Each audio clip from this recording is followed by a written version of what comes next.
Woo!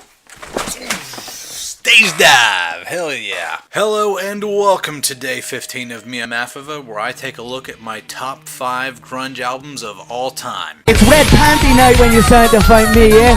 Have you ever? No, I've never! I'm not surprised, motherfuckers. I'm gay. First off, before we get started on this list, we gotta define what grunge is. First off, grunge is not a subgenre of music. It is more like a movement.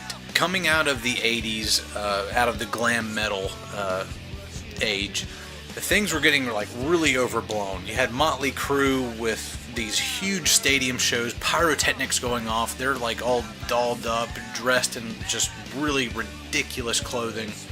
You had their drummer like up in the air in this like crane thing being turned around in midair, and he's like drumming upside down and shit. It's just way the fuck overblown. Going into the 90s, people were like, let's just make it more real. Let's go back to what rock used to be. And this is how you see Guns N' Roses get big. Their album Appetite for Destruction came out in 1989, and they were seen as more of a down-to-earth hard rock band. Well, the last gasp of the 1980s was Michael Jackson's Dangerous album. And that stayed on basically the top of the charts all the way up until late 1991. And then all of a sudden, boom, it got knocked out by Nirvana's Nevermind. Nirvana was busy touring over in Europe at the time with Tad, another grunge band from the Seattle area. And in late 1991, going into 1992, they kept getting phone calls and conversations with their friends back in the Seattle, Olympia, Washington area, saying, "Oh, your album that you put out with DC Records is going crazy. Nevermind's going through the roof right now." And they were like, "Yeah, fucking right. That's bullshit." They thought people were fucking with them for the longest time. Well, they get off the plane and they get mobbed by the media, and then the grunge movement starts. Grunge is basically any alt-rock, heavy metal, punk-influenced band that was in the Seattle area in the late 80s into the early 90s. So if there's a band that you like that didn't make this list, like Stone Temple Pilots or Paw, it's because they weren't from Seattle and they weren't big at the same time that the more insular grunge bands were big. So, with that out of the way, let's go ahead and get started. Number 5, My Sister's Machine, Wallflower.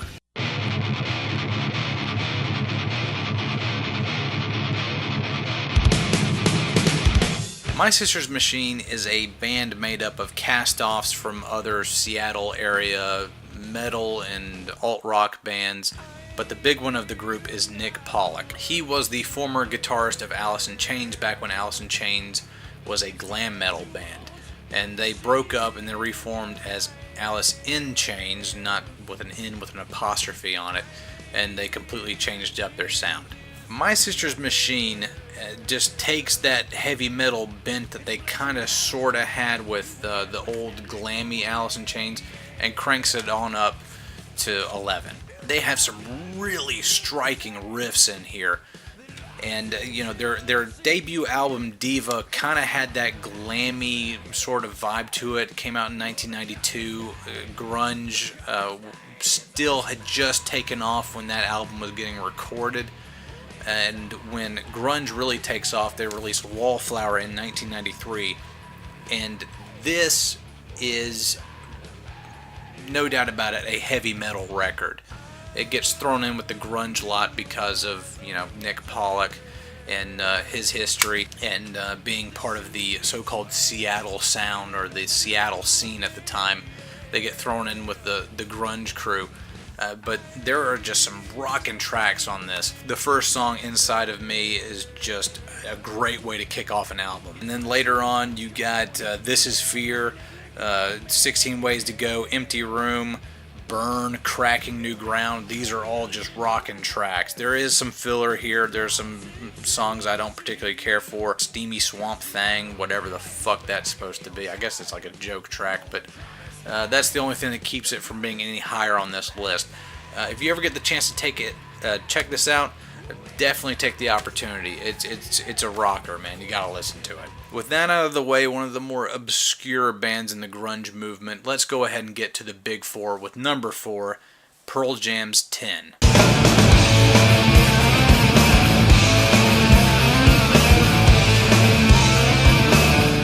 Pearl Jam's 10 is as iconic a grunge album as Nirvana's Nevermind. It is just, if you're talking about grunge, that album has to pop up in the conversation somewhere, or else you're just not having the right conversation. Pretty much every single Pearl Jam song you have ever heard on the radio came off of this album. I mean, you got Once, Even Flow, Alive, Black, Jeremy, Porch, Garden. I mean, this is just absolute classics through and through. There is some filler here, some tracks, you know, I hear them once and I'm like, meh, I can see why that was never a single. But overall, there's so many classics on here that if you're making a top 10, top 5 grunge albums, this one's got to at least be in the conversation. And if it's not on the top 10 or top 5, I gotta hope that you got a really good reason for it, because man, just the impact this has had on radio, rock stations all across the U.S. has just been immeasurable. It's hard to listen to a new rock or an alt rock station and not hear Pearl Jam, and now we're getting to the point in my lifetime where it's starting to pop up on classic rock stations, if that tells you anything. So we said we're going to go to the big four. Let's go back to obscurity a little bit. Let's talk about number 3, truly, Fast Stories from Kid Coma.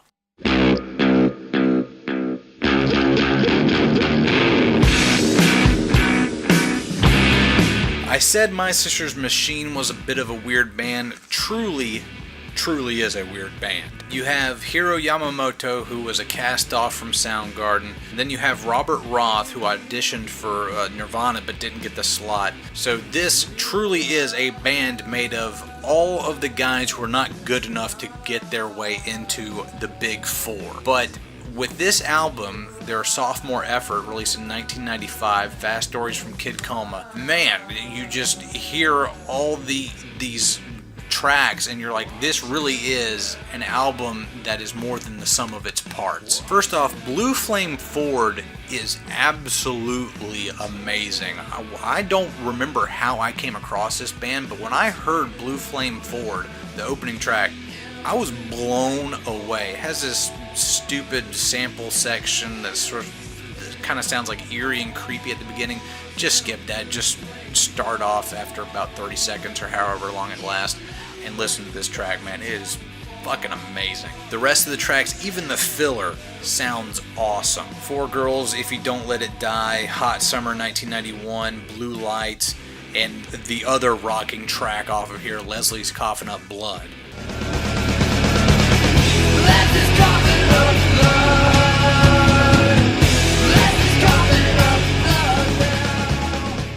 Then you got Tragic Telepathic, Soul Slasher, just great tracks on here. I found this album in 2011, right before my family was going to go on vacation to Daytona Beach, and I was just playing the fuck out of this on my MP3 player. I had found this band and found their album online, downloaded it, and was just rocking it 24/7, and then finally I got around to actually buying the album. So yeah, the rest of their albums kind of sucked. I didn't like Hearts and Lungs or any of their other work, but this, they caught lightning in a bottle, man. This was just amazing. So let's go ahead and get to number 2, the second best grunge album of all time, Temple of the Dog. I wanna reach out, pick the crowd up. Temple of the Dog, if you've ever heard of its main 2 tracks, Hunger Strike and Say Hello to Heaven, you might have thought they were Soundgarden tracks, and that's where the interesting story behind this band comes in. You see, before there was Pearl Jam, there was a band called Mother Love Bone, and before that it was called Malfunction. Mother Love Bone was basically laser focused on becoming a huge breakout band. Andy Wood, their front man, had guys who were taken from an earlier grunge band called Green River, and then they split, and some of them went off to do Mudhoney, another great grunge band that you need to listen to. But the ones that didn't go with Mudhoney went and formed Mother Love Bone. And they have some great tracks like Stardog Champion. I can listen to that song over and over on repeat until the day that I die, and I'll be happy as fuck. In the early 1990s, Andy Wood had a heroin overdose and died.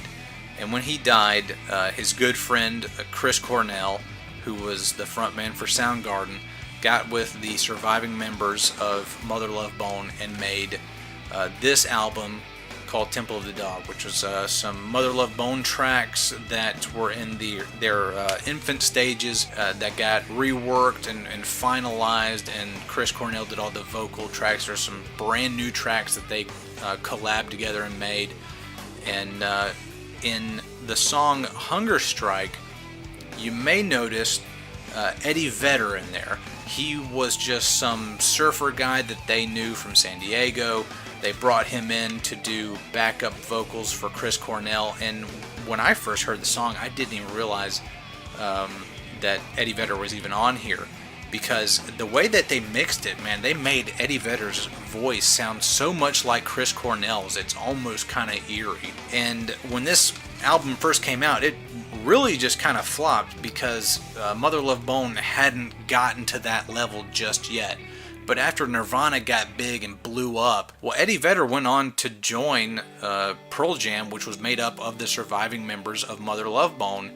And this album that came out in 1991 originally got re-released in, I think, 92 or 93, basically marketed as a collab between Soundgarden and Pearl Jam, which is essentially what it is before Pearl Jam was even a thing.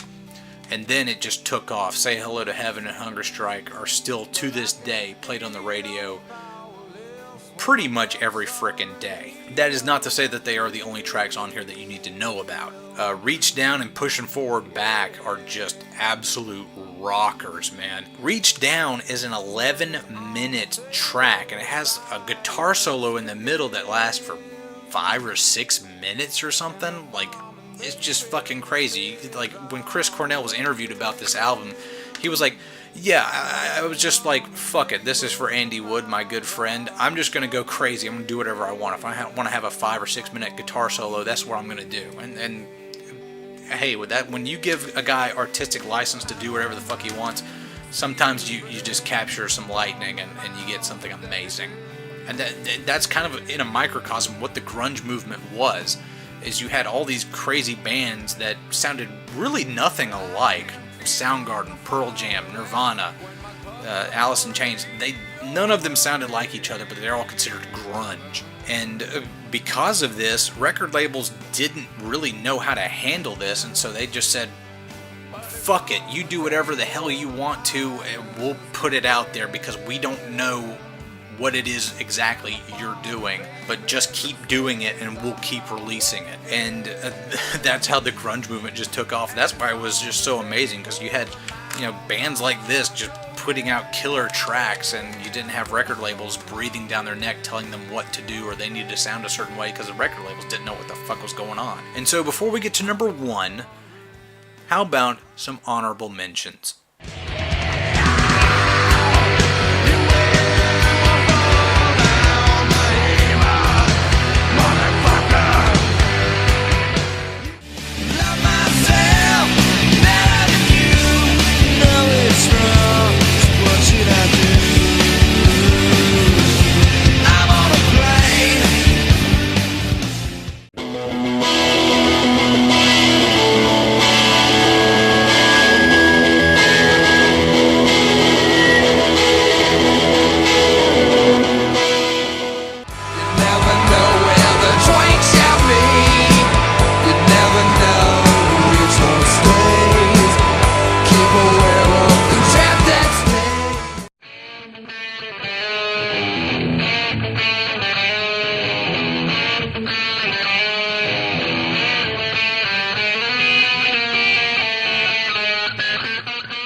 Well, that's the best of the rest, and now we have just the best.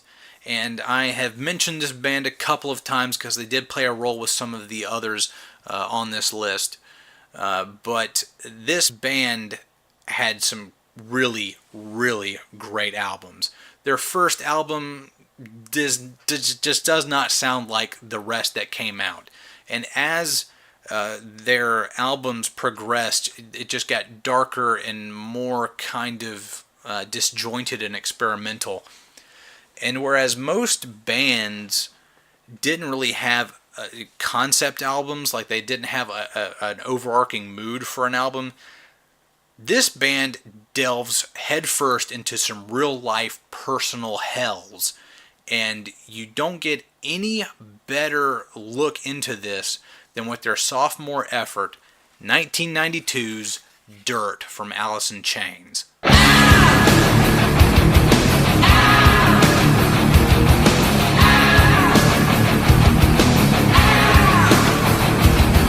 Dirt is about as close as you can get to a perfect album. Their first album, Facelift, has the lead track, Man in the Box, and other than that, Alice in Chains didn't really break through with that. That album came out in 1990, so it's kind of interesting that even before Nirvana got big, that album was on its way up, and that Man in the Box was a very popular song at the time. We start off with Them Bones. We go on to some other tracks that are more upbeat, I guess you could say. We have Damn That River, Rain When I Die, and even though their subject matter sounds a little bit on the darker side, they do have like these uplifting riffs and vocal sections that give you kind of this sort of Pearl Jam feel, because Pearl Jam's subject matter is very dark, but they have these just soaring guitars and vocals and everything that make it sound almost upbeat, and that's kind of what you get on the first half of this album. And then you get track number 4, Down in a Hole. Down in a hole, feeling so small. Is just this oppressive, depressive, it's being in a real life personal hell. That's what it sounds like. You know, it just sounds like you're in a hole that you can't escape from, and that sets the tone for the back half of the album, or really the back 2/3, I should say. You have Sick Man, Rooster, Junkhead, the title track Dirt, Godsmack, Hate to Feel, Angry Chair, and then you just round it all out with Wood, which is very much like Down in a Hole, just this oppressive, depressive, just ballad that makes you want to just break out the knives and put a gun to your head almost. This track is not something you listen to when you're having an existential crisis or when you're on the edge. It doesn't really surprise me that this album came out when Lane Staley, the frontman for Alice in Chains, was really starting to go down the dark path of heroin addiction.